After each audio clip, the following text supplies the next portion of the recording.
O ano é 1950 e dois mistérios marcam a cidade de Nova York, nos Estados Unidos. O primeiro é uma quantidade extraordinária de relatos de objetos desconhecidos voando pelos céus dos Estados Unidos. E o segundo é uma série de desaparecimentos estranhos e inexplicáveis de latas de lixo da cidade. Sim, em 1950, Nova York sofreu uma quantidade recorde de furtos de latas de lixo de metal. O cartunista Alan Doom pensou em uma possível solução para os dois mistérios de uma vez só, e ele publicou sua sugestão na forma de uma tirinha no New York Times. A solução para os avistamentos de OVNIs e desaparecimento de latas de lixo era simples. OVNIs estavam vindo para a Terra roubar latas de lixo. A tirinha do Alan Doom é uma piada, mas ela teria uma consequência bem inesperada: iniciar o debate moderno sobre vida fora da Terra. O jornal com a tirinha de Doom chegou ao laboratório de pesquisa nuclear de Los Alamos, no Novo México, onde o físico Emil Konopinski mostrou a tirinha dos ETs roubando latas de lixo para o seu colega Enrico Fermi durante um almoço. O Fermi comentou, em um tom de brincadeira, que a ideia do Doom era uma excelente hipótese científica, porque ela explicava duas coisas ao mesmo tempo. Só que a piada iniciou uma discussão séria sobre a possibilidade de civilizações inteligentes e viagens interestelares.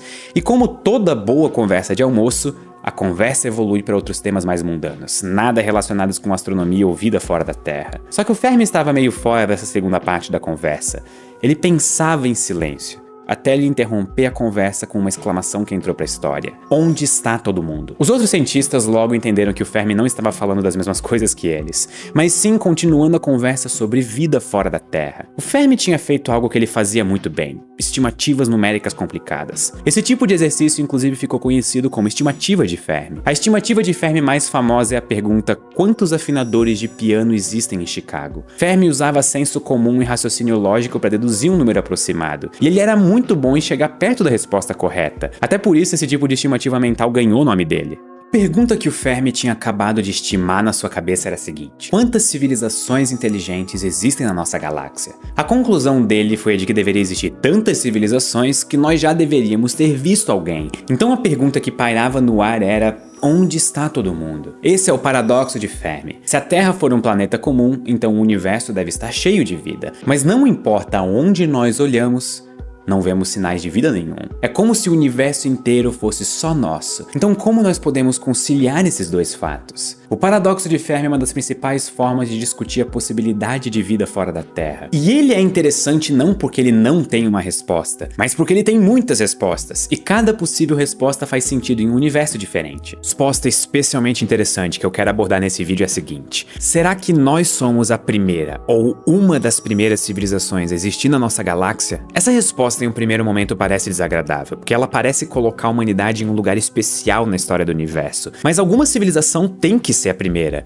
Então faz sentido que nós sejamos uma dessas? A princípio nós não sabemos, mas nós podemos avaliar os possíveis cenários. O universo é antigo, com algo em torno de 13,7 bilhões de anos. Mas mesmo sendo antigo, ele ainda vai durar muito tempo e estrelas como o Sol vão continuar existindo por mais umas dezenas de bilhões de anos no futuro. Mas o Sol está numa lista de estrelas que morrem cedo. Existem outros tipos de estrelas, como por exemplo as anãs vermelhas, que vão continuar existindo por trilhões de anos. O ponto é que o universo tem muito mais história pela frente do que ele já teve no passado. Nós literalmente estamos no começo do universo, e dependendo das condições necessárias para o surgimento da vida inteligente, nós não podemos descartar a real possibilidade de que nós sejamos uma das primeiras civilizações da nossa galáxia, se não do universo inteiro. E quando eu falo possibilidade, eu estou me referindo ao sentido estatístico da palavra. Dependendo de algumas variáveis que nós vamos ver já já, é provável que nós sejamos uma das primeiras civilizações do universo. Então vamos ver três possíveis cenários. No primeiro cenário, o surgimento de vida só é possível em sistemas estelares parecidos com o Sol. Isso significa que a vida só surge em planetas rochosos orbitando estrelas parecidas com o Sol. Além disso, a vida inteligente demora alguns bilhões de anos para surgir, como demorou também na Terra. Mas dado as condições certas num planeta,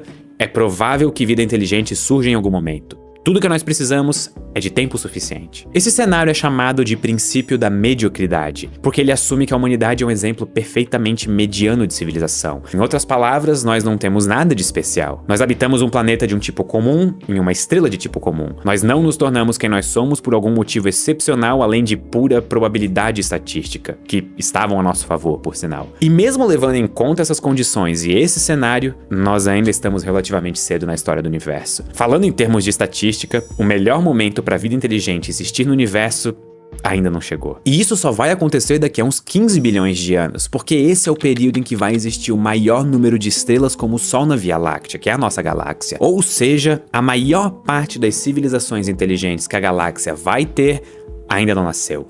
E muitos dos planetas que um dia vão habitar a vida inteligente provavelmente nem se formaram ainda. Dito isso, nós não chegamos super cedo também. Se vão existir 1000 civilizações inteligentes na nossa galáxia no total, considerando passado e futuro, já existem 250 civilizações inteligentes na galáxia, incluindo a gente. Ou seja, 75% das civilizações que vão existir na Via Láctea ainda não surgiram. Esse é o primeiro cenário, o princípio da mediocridade. O que diferencia ele dos outros dois cenários é que eles não concordam que estrelas como o Sol são o tipo mais ideal para a vida. E isso faz sentido. O Sol e todas as estrelas parecidas com ele só vão ter capacidade de abrigar a vida por uns 6 ou 7 bilhões de anos no total. E isso é praticamente metade da idade do universo atual, para vocês terem ideia. É muito pouco em termos astronômicos. Existem estrelas que vão durar muito, mas muito mais tempo do que o Sol, como as anãs laranjas e vermelhas. Se a vida for possível ao redor dessas estrelas com vida mais longa, o cenário muda bastante. O pico de habitabilidade do universo só vai chegar em centenas de bilhões de anos, e nós chegamos muito cedo para a festa da vida no universo. E quando o universo estiver no seu período mais populoso, com vida aparecendo ao redor de quase toda a estrela, qualquer resquício da humanidade que um dia existiu perto do começo do universo vai ter sido apagado para sempre. E existem dois casos distintos que merecem ser explorados aqui. Primeiro, caso a evolução da vida inteligente seja relativamente fácil mesmo em estrelas como o Sol,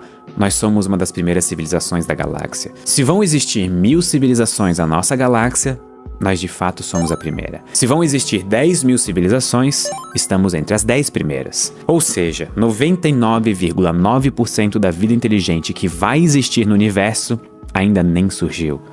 É de fato uma solidão estatística. A segunda alternativa é ainda mais solitária. Talvez a vida em estrelas como o Sol seja exceção, e o surgimento de vida inteligente demore muito mais tempo do que demorou na Terra. A Terra é exceção e não a regra, e o verdadeiro habitat de vida inteligente são as anãs vermelhas, que ficam mais tempo habitáveis. Se esse for o caso, nós não só somos os primeiros da galáxia, como provavelmente somos a primeira civilização do universo inteiro. Isso não quer dizer que a vida no universo é improvável ou incomum. Isso só quer dizer que a vida no universo atualmente é improvável. Nós simplesmente demos o azar de habitar o universo enquanto ele ainda é jovem demais para a vida. Nesse cenário, faltam 1 trilhão de anos para o universo estar no pico da sua habitabilidade. Nós chegamos cedo demais para a festa. Ou seja, é improvável, mas não impossível, que nós sejamos a primeira civilização do universo. Alguma civilização inteligente obviamente vai precisar ser a primeira.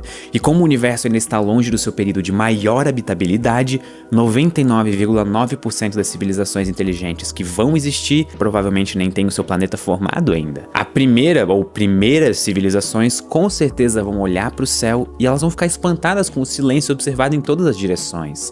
Várias delas vão ter os seus próprios nomes para o paradoxo de Fermi, e quem sabe quais vão ser as soluções que elas vão encontrar para explicar a solidão. O paradoxo de Fermi é um problema em aberto, e cada vez mais surgem mais perguntas e hipóteses que tentam explicar onde está todo mundo. Mas e vocês? Ficaram convencidos com a ideia de que nós somos os primeiros, ou pelo menos que estamos entre os primeiros do universo? Caso contrário, qual solução do paradoxo de Fermi vocês gostam mais e gostariam de ver em um vídeo aqui no canal? Escreve pra mim aqui nos comentários. Muito obrigado e até a próxima.